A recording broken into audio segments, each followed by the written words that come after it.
But I want to get to one more question with you, which is a political leader, which is Prime Minister Benjamin Netanyahu.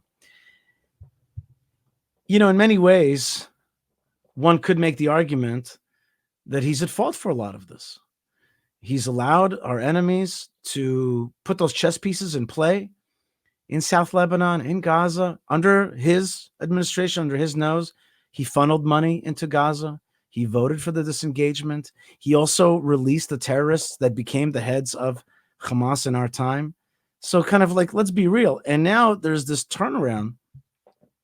It's like he's a different person right now, and it's like, it feels like there's some loosening, like the hamstrings have been loosened, and it's like that's it. It's like Israel's coming out strong. How do we judge, or do we have time to judge? Is this the right time to judge? But how do we understand our leadership right now? Well, there's no doubt that many mistakes were made by him, and I'm not really here to defend him. We could, if we wanted to have an accurate accounting of what happened on October 7th, I wouldn't start on October 6th or even in 2022. I would start in 1993 with the Oslo Accords. And then even after they collapsed, the left in Israel persisted in this delusion that there's a partner for peace and we just have to find the right mechanism and we're going to be able to make peace with them. And then you had the expulsion of Jews from Gaza in 2005. And once you took Jews out of Gaza and the presence of the army, well, that enabled Hamas a year later to take power. They were voted a majority in the parliamentary elections in any event, but then they kicked out Fatah, the PA from Gaza, and they essentially became the governing authority in Gaza. So we have to start there. On the other hand, and this may be very difficult for people to hear, and I'm not here as a apologist for Netanyahu, but sure, he made all these mistakes in retrospect.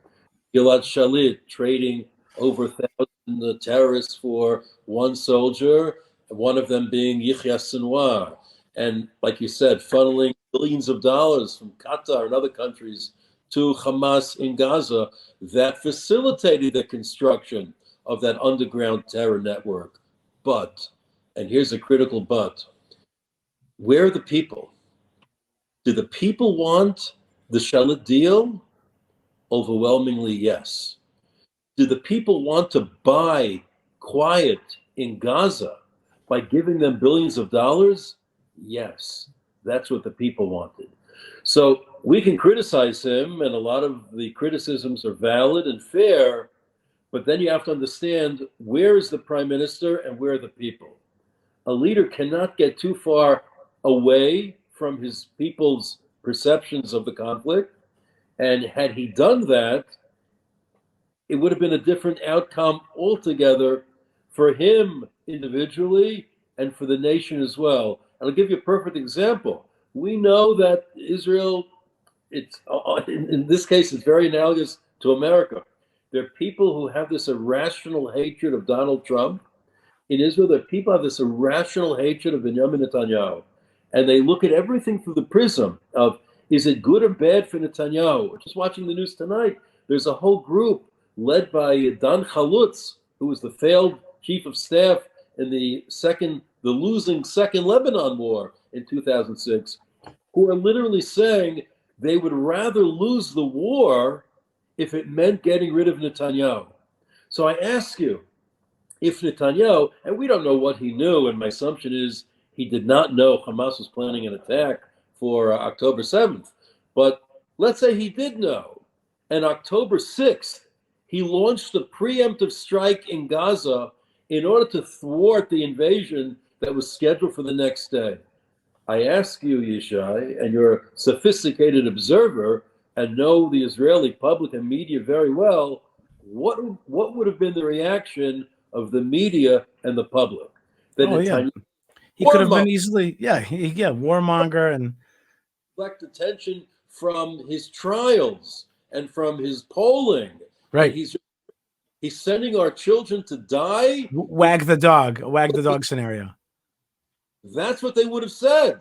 And we know they said it. And you could look at many decisions over the last 15 years and say, well, were his decisions popular or unpopular with the people? And my conclusion is, and history will be the judge, his decisions were wrong, mistakes, but they were popular at the time. Mm-hmm. The big problem. And that's something that we as Israelis have to start overcoming. First, it's never healthy to hate anything irrationally. You could have irrational hatred, but if you just look at everything through the prism of pro Netanyahu, anti Netanyahu, is it good for him, bad for him, and stop thinking about any other concern. All right, if it rains next week, will that help Netanyahu hurt? It's insane to look at the world that way. The same thing with Trump. Biden came into power and he just starts reversing everything that Trump did, even the good things that Trump did. It makes no sense. But that's where we are as a society. We have to stop that, because that led inexorably to the problems that precipitated the invasion of October 7th. His hands are tied. And by the way, I think as a leader, he has the obligation to explain to the people that, no, this is the popular thing to do, but it's wrong. We can't keep giving in to terrorist blackmail. We can't, hundreds of people were killed even before Sinwar. Hundreds of Israelis were killed by the prisoners exchanged for Gilad Shalit. So that makes no sense.